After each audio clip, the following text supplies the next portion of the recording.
Saya teringat dulu, Allah yarham, Habib Alwi bin Hasan Al-Aidrus, adiknya Habib Husain Al-Aidrus. Itu hobinya kalau pagi silaturahmi. Sampai terkadang saya sendiri malu. Sering banget ke rumah, saya jarang ke rumahnya beliau. Padahal umur saya jauh di bawahnya, pantasnya saya anaknya. Tapi kalau pagi punya istiqomah amal yang gak pernah ditinggal, apa? Silaturahmi. Lalu sudah jam 6, jam setengah 7 selesai sholat subuh di Masjid Riyadh, baca wirid, masuk rumahnya, ndak ketang rumah 2-3 orang. Dan setiap masuk rumahnya orang bukan hanya silaturahmi, tapi ngasih cerita orang supaya besarkan hatinya orang, bahagiakan hatinya orang. Terkadang dicampur dengan sesuatu yang lucu, orang bahagia, habis itu keluar. Terkadang kalau datang ke rumah agak lama sedikit, saya bikinkan teh mau. Kadang nggak mau, sudah duduk cuma 5 menit, 10 menit, masuk ngasih ucapan yang enak, bikin orang senyum, keluar beliau. Sampai pernah bilang, ini amal ringan tapi orang banyak yang entengkan. Saya nggak bisa beramal seperti amalnya para nabi, tapi paling tidak saya ambil sedikit amalannya para nabi. Apa? Itu khalus surur, bikin orang lain bahagia dan silaturahmi. Yang pertama berkahin usia, manjangkan usia seseorang.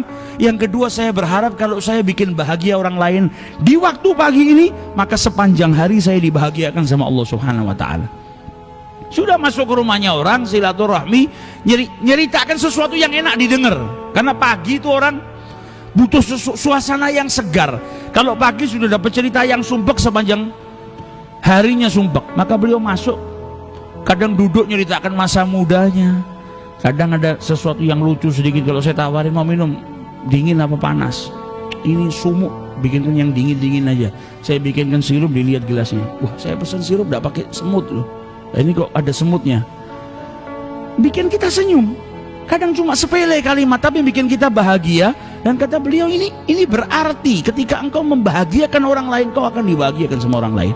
Dan itu tiap hari, mulai dari saya kecil sampai beliau sebelum wafat. Tiap pagi saya keluar dari rumah, ya saya lihat beliau baru keluar dari rumahnya fulan, masuk ke rumahnya fulan, 2-3 rumah, 2-3 rumah. Padahal Nabi Muhammad bilang apa? Ahabbul a'mal ilallah, amal yang paling dicintai oleh Allah yang kecil tapi mudawamah, tapi istiqomah, nggak ditinggal. Dan beliau ngerjakan itu bertahun-tahun. Silaturahmi nyenangkan hatinya orang, silaturahmi nyenangkan hatinya orang. Maka yang kenal sama beliau nggak pernah ngeliat beliau sumpah. Dan tiap pagi bikin bahagia orang. Yang kenal beliau nggak pernah ngeliat beliau merengut, sumpah nggak pernah. Yang ada bahagia, hidup gak dibikin beban. Bismillahirrahmanirrahim. Wala hawla wala quwata illa billah. Semoga kita keluar dari masjid ini dibikin bahagia sama Allah Ta'ala.